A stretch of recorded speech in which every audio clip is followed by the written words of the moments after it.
Hey there, Legends fans. Welcome to Beyond the Bounce presented by ZTE. We have a very special guest today, Deng Deng, power forward for your Texas Legends. Deng Deng, welcome to the show. Great to meet you, man. I think we already know each other, Deng. First of all, I'll just ask a few questions. You want to tell the audience where you're from?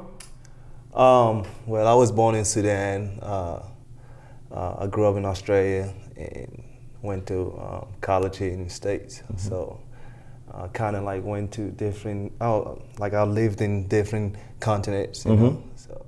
Okay, and what got you into basketball? Honestly, just because I'm tall. All of a sudden when I was 16, I just grew up, became so tall, and I'm like, why not? Just decided to play basketball, and you know, it worked out pretty well. Was there a certain year that you hit that growth spurt where you 5'2" 1 minute and then you shot up to 6'5" the next minute? Yeah, when I turned 16, I remember when I was in high school, I was just like, I was like regular height, and then all of a sudden I just went from here to down, and I just, you know, grew tall. All right, so Deng Deng, how did you get that name? How did that name come about? Well, my first name and last name is the same. I was actually named after my grandpa after he passed away, and it just happened to have first and last name the same. So it's a common thing in like a Sudanese community, and like my background is Sudanese, and we usually have first and last name the same. Okay, so how was that transition from Sudan to Australia for you? It was good, we left when I think I was 6 or 7 years old when I first got to Australia. You know, at first it was a little bit difficult, you know, because culture shock. The culture and everything was kind of new to me, and you know, like I didn't speak no English and everything, and but you know, it turns out to be good. So if you're a basketball player, rising NBA star, we're hoping, we're all reaching for that. You're listed at 6'8", 6'9". So what sport, if you weren't 6'8", 6'9", if you weren't playing basketball, what sport would you be playing, Deng? Without a doubt, soccer, football. Soccer, huh? Yeah. What position? I would say midfielder or striker, you know, because I like to score. So. Okay, so the question that all the soccer fans want to know, or football as it's called in Europe, Ronaldo or Messi? Ronaldo, of course. Ronaldo all the way? Why is that? Why you like his style over Messi? He's just, I don't know, I've always been watching him. He's like, he works for all he did, you know, like all this, like the star he is today, I feel like he worked for it, whereas Messi was just natural born and stuff like that.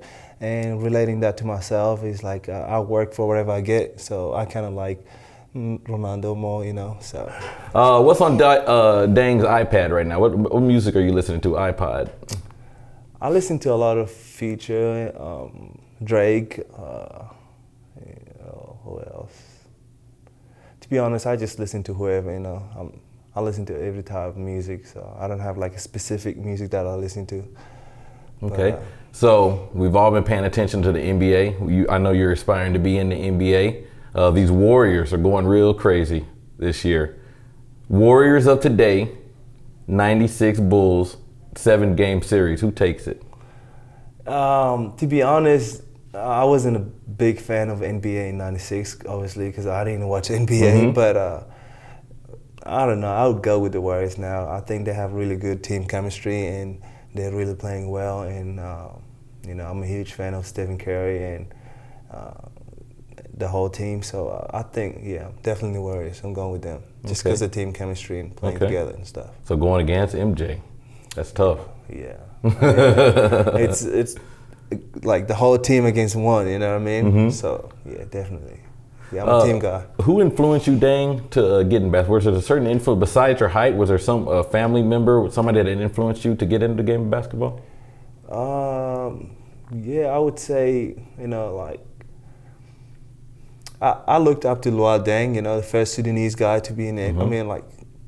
Currently the first Sudanese guy in NBA, you know. So, just seeing how everybody looked up to him, and how he taking care of his business and looking out for all the Sudanese youth and all that. So, I would say him. So yeah.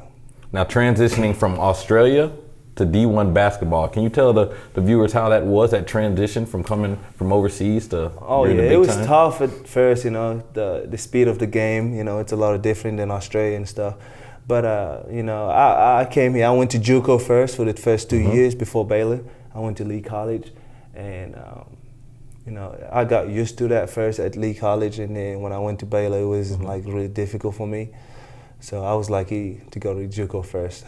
Now we have a lot of Baylor alum in our front office. Already. What gravitated you to Baylor? What made you want to go to Baylor and decide that's where you wanted to play? Just because it's a Catholic school, Christian school, and I'm a really religious person, and and also the fact that they have, I think, the best basketball program in the country, as well as educations wise. So these are the main reasons why I chose Baylor. Also because the coaching staff and when I on my visit, the whole team and everybody else showed me some good love. These are the things that made me go to Baylor, actually. Okay, for all the young viewers out there watching, what kind of things would you like to tell them to try to get to where you want to be? Like I said, we're trying to get to the NBA. You're in the D League. You've played Division I basketball. What are some of the things that you would tell them, like maybe a young Deng Deng right now, what they need to do? Just basically work hard and just always believe in yourself. I came from nowhere. I've just started basketball when I was 16, and I've always worked hard, listening to coaches, and always just trying to get different opinion from different people and stuff. So just keep believing in your dreams, and everything will work out.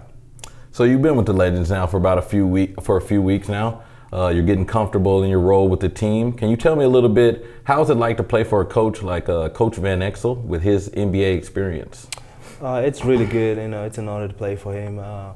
It's just, he gives you freedom, to play the game, and as well as telling you what, because I've only played here for 5 or 6 games, and the fact that he's always come talk to me after the game and before the games and just give me advice and helps me to do better in the team and stuff, trying to fit me in. It's just it's good, So I'm really fitting it well, and it's going pretty well.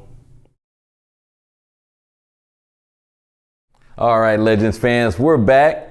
Deng, can you tell me favorite basketball moment, lifetime basketball moment? It could be dunking on somebody, game-winning shot. I think my first dunk in actually a game, I think that was back home. I was playing for this club called Waverly, and I think I had a fast break, and I just dunked it, and it just felt good. Any style or anything? No, it was just regular dunk, you know what I mean? It was my first dunk actually in the game, and it was just oh, I really dunked it in the game, It's just, that memory you won't forget, I think, So Gotcha. I would say that, So when you make it to the NBA, if you had a choice, what arena or what team would you prefer to play for if you had that choice? Well, I've always growing up watching the Celtics, but as soon as I came to Texas, I started watching Dallas Maverick, as I'm a huge fan of Dirk, and so it's between those two, Dallas or Celtics, So I saw you in practice trying to work on that step back. Are we almost there, perfecting the big German step back? It's always there, man. All right, well, Legends fans, it is that time of the show. It's time for Small Ball, presented by BTB. Deng here is going to try to beat the record from former Legends player Sharon Collins. It stands at 4. So, Deng, you think you have what it takes to get him in the hoop? Yeah. All right, we'll get a countdown here in 5, 4, 3, 2, 1. Okay, hit the pole. There we go. Get a little arc on it. Barely miss it. He's getting closer, everybody. 0 for 3. He's gonna shoot better like that tomorrow. There's 1. There we go. There we go. All right, Dan, you got 12 seconds. 2. Got 2 in a row. Here we go. Oh, almost. Front rim. 5, 4, 3, 2, 1, 3. So Deng is coming second place. He was almost that close. I'd like to thank you for joining us, Deng Deng. Thank you for watching the show. Stay tuned next week for Beyond the Bounce.